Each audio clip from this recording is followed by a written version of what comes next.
Student, তোমরা যারা মাধ্যমিকের রেজাল্ট পেয়েছো এবং ক্লাস 11 অর্থাৎ একাদশ শ্রেণীতে অ্যাডমিশন নিতে চলেছ, তোমাদের জন্য আজকের ভিডিওটা খুবই গুরুত্বপূর্ণ। আজকের ভিডিওটায় যে বিষয়গুলো নিয়ে আলোচনা করব তোমরা বোর্ডে একবার দেখে নাও। 1 নম্বর বিষয় থাকছে কত নম্বর পেলে তোমরা সায়েন্স পেতে পারো। দ্বিতীয় গুরুত্বপূর্ণ বিষয় থাকছে কত নম্বর পেলে তোমরা ভূগোল পাবে। 3 নম্বর গুরুত্বপূর্ণ বিষয় বায়োসায়েন্স কত পেলে, অর্থাৎ কত নম্বর পেলে বায়োসায়েন্স পাবে। এবং 4 নম্বর গুরুত্বপূর্ণ বিষয় যারা আর্টস নেবে তাদের কত নম্বর দরকার আছে। তারপরে দেখো 5 নম্বর বিষয় 5টা সাবজেক্ট না 6টা সাবজেক্ট, কতগুলো সাবজেক্ট নেওয়া ভালো ক্লাস 11 অর্থাৎ একাদশ শ্রেণীতে। বাংলা ইংরেজি তো কম্পালসারি, এছাড়া আরও 3টে সাবজেক্ট নেওয়া যায়, তবে আরও একটা এক্সট্রা নেওয়া যায়। সেই এক্সট্রা নেওয়া ভালো না খারাপ সেই বিষয় নিয়েও ক্লিয়ার আলোচনা করব। প্রথম থেকে তাহলে বুঝে নাও। তোমরা সাইডে একটা দেখো, সাইডে একটা নোটিশ দেখতে পাচ্ছ। এই নোটিশটা তোমরা নিজেরাও ডাউনলোড করতে পারবে। এটা West Bengal council of higher secondary এডুকেশনের যে ওয়েবসাইট আছে, ওদের অফিসিয়াল ওয়েবসাইট আছে, সেই অফিসিয়াল ওয়েবসাইটে কিন্তু এই নোটিশটা পাবলিশ করা হয়েছে একাদশ শ্রেণীর যারা অ্যাডমিশন নেবে সেই সব ছাত্রছাত্রীদের জন্য। এখানে কি উল্লেখ করা আছে?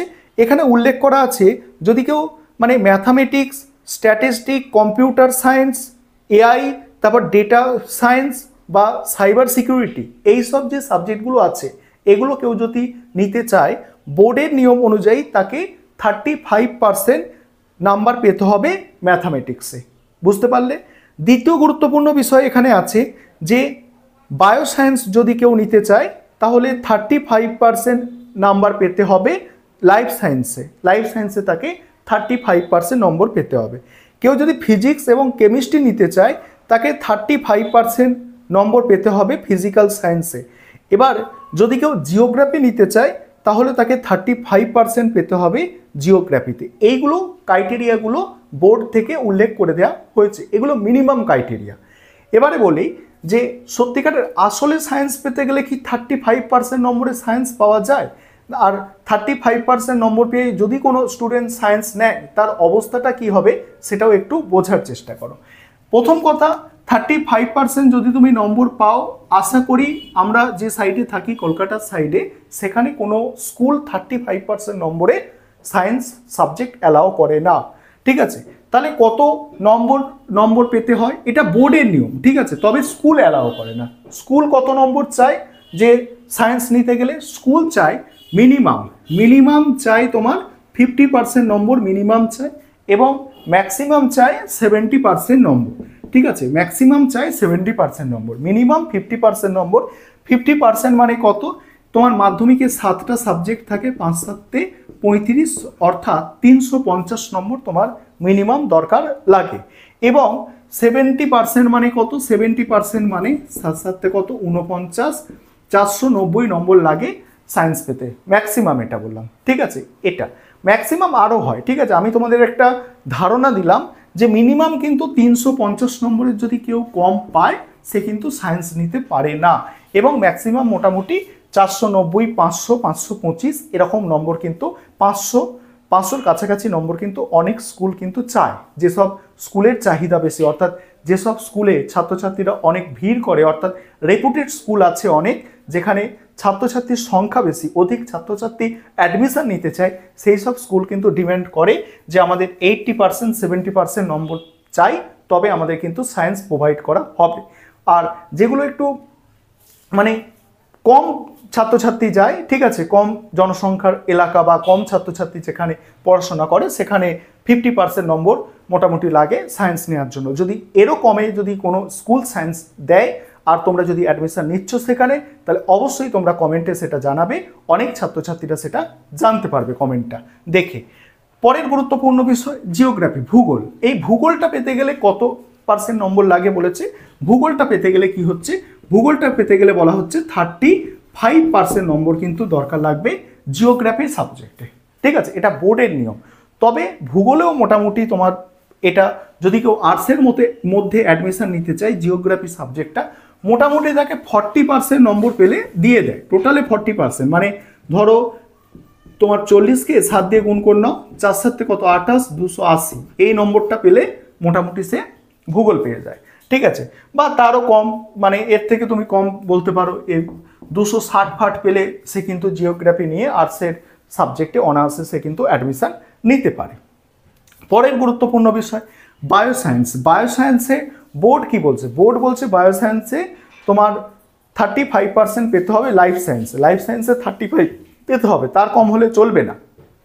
35% লাইফ সায়েন্সে পেতে হবে। তবে স্কুলগুলো কি করে, স্কুলগুলো মিনিমাম 40% নম্বর মানে দরকার লাগে।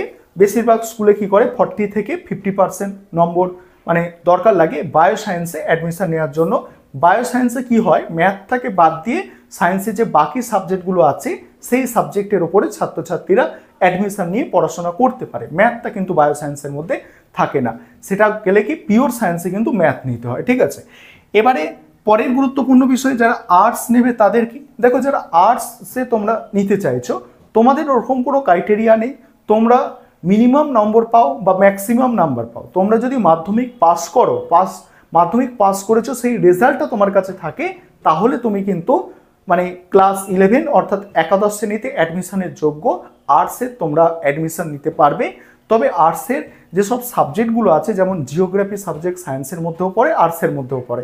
যদি জিওগ্রাফি সাবজেক্ট তুমি নিতে চাও, বোর্ড বলে দিয়েছে সেখানে যে মিনিমাম তোমাকে কিন্তু 35% নম্বর দরকার লাগবে। আর তোমরা এখন জানো সেমিস্টার সিস্টেমে পড়াশোনা হয়। আর পরের গুরুত্বপূর্ণ বিষয়, এই বিষয়টা প্রত্যেকের জন্য, এই বিষয়টা প্রত্যেকের জন্য খুবই গুরুত্বপূর্ণ যে আমি ক্লাস 11 অর্থাৎ একাদশ শ্রেণীতে প্রথম সেমিস্টারে অ্যাডমিশন নিতে চলেছি, এখানে কতগুলো সাবজেক্ট নিয়ে আমার দরকার। আমার কি মানে বাংলা ইংরাজি তো কম্পালসারি, সে আর্টসে পড়ো, সায়েন্সে পড়ো, কমার্সে পড়ো, বাংলা ইংরাজি তোমাকে পড়তে হবে। এছাড়া উচ্চ মাধ্যমিকে কী হয়, 3টে সাবজেক্ট চয়েস করার থাকে বাংলা ইংরাজি বাদে। সে আর্টস গ্রুপ থেকে তুমি 3টে নিতে পারো, ইতিহাস, ভূগোল, তারপরে তোমার আছে রাষ্ট্রবিজ্ঞান, শিক্ষাবিজ্ঞান, দর্শন, এরকম আর্টস গ্রুপ থেকে আছে। সায়েন্স গ্রুপ থেকে ফিজিক্স, কেমিস্ট্রি, ম্যাথ, বায়োলজি, এইভাবে তোমরা নিতে পারো। কমার্সে এরকম আছে। এখানে 3টে সাবজেক্ট এবং 4টে সাবজেক্টের যে ব্যাপারটা সেটা একটু ক্লিয়ার করি। দেখো তোমার 3টে সাবজেক্ট ধরো, আমি বলছি যে তুমি এইচএসের রেজাল্টে তোমার ধরো একটা সাবজেক্টে তুমি এ একটা সাবজেক্টে তুমি পেয়েছো 25, বি একটা সাবজেক্টে পেয়েছো তুমি 30, সি একটা সাবজেক্টে তুমি পেয়েছো তোমার 50, ডি একটা সাবজেক্টে তুমি পেয়েছো 70। এই 4টে সাবজেক্ট তুমি যদি রাখো, সেক্ষেত্রে কি হবে, যে সাবজেক্টটায় কম নাম্বার পেয়েছো, ধরো এ একটা সাবজেক্ট, এই সাবজেক্টে কম নাম্বার পেয়েছো, এই সাবজেক্টটা তোমার বাদ দেওয়া হবে এবং বাকি এই 3টে সাবজেক্টের নম্বর কাউন্ট করা হবে। এবং এমনকি এই সাবজেক্টে যদি 5 নম্বরের থেকে কমও নাম্বার পাও, ধরো এখানে তুমি 10 নম্বরও পাও, তাহলেও কোনো কিছু হবে না, কারণ বাকি তোমার 3টে সাবজেক্ট আছে, সেই 3টে সাবজেক্টে তুমি 5 নম্বর বা তার থেকে বেশি নম্বর পেয়েছো, তাহলে সেই 3টে সাবজেক্টে নম্বর যোগ করে তুমি পরবর্তী সেমিস্টারে যেতে পারবে বা তোমার পাস হয়ে যাবে।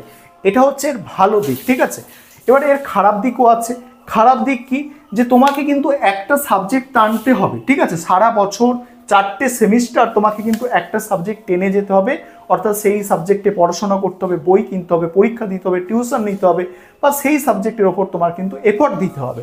সেক্ষেত্রে আমি বলবো তোমাদের 3টে সাবজেক্ট নিয়ে 3টে সাবজেক্ট ভালো করে পড়া দরকার। কারণ তোমাদের আমি একটা শেষে এইচএসের রেজাল্ট দেখাবো, সেখানে তোমরা দেখলে বুঝতে পারবে যে এই যে একটা সাবজেক্ট তোমার ধরো 4টে সাবজেক্ট আছে, এই সাবজেক্টটায় ধরো তুমি 25 পেয়েছো। ঠিক আছে, 25 পেয়েছো, এবং বাকি তো বাংলা ইংরাজি 2টো সাবজেক্ট আছে, এই সাবজেক্টে ধরো 25 পেয়েছো। এইচএসের যখন রেজাল্ট তৈরি করা হবে, সেখানে কিন্তু টোটাল 5টা সাবজেক্ট বাংলা ইংরাজি নেওয়া হবে, এবং আর 3টে সাবজেক্ট যেগুলো বেশি নম্বর পেয়েছো সেইগুলো নিয়েই টোটাল করা হবে। সেখানে কিন্তু কোনো 6টা তোমার টোটাল সাবজেক্ট আছে বলে 6টা সাবজেক্ট, অন্যরা 5টা নিয়েছে, তুমি 6টা নিয়েছো, 6টা নিয়ে ওর থেকে কম নম্বর পেয়েছো, 6টায় তোমার বেশি নম্বর হয়ে যাচ্ছে, টোটালে যোগ করে তুমি বেশি পাবে, তোমার টোটালে বেশি হবে, এরকম কিন্তু কোনো বিষয় নয়। তোমাকে এইচএসে 5টা সাবজেক্টেরই টোটাল করা হবে। 6টা সাবজেক্ট সেখানে টোটাল করে রেজাল্ট তৈরি করা হয় না, 5টা সাবজেক্ট টোটাল করে রেজাল্ট তৈরি করা হয়।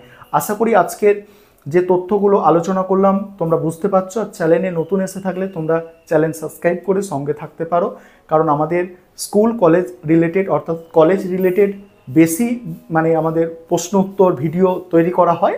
স্কুলে তোমরা সেমিস্টার সিস্টেমে অ্যাডমিশন নিতে চলেছো, তাই ভাবলাম তোমাদের জন্য একটা ভিডিও দেওয়া যাক। তাই তোমরা যদি চ্যানেলে নতুন এসে থাকো চ্যানেল সাবস্ক্রাইব করে সঙ্গে থাকতে পারো।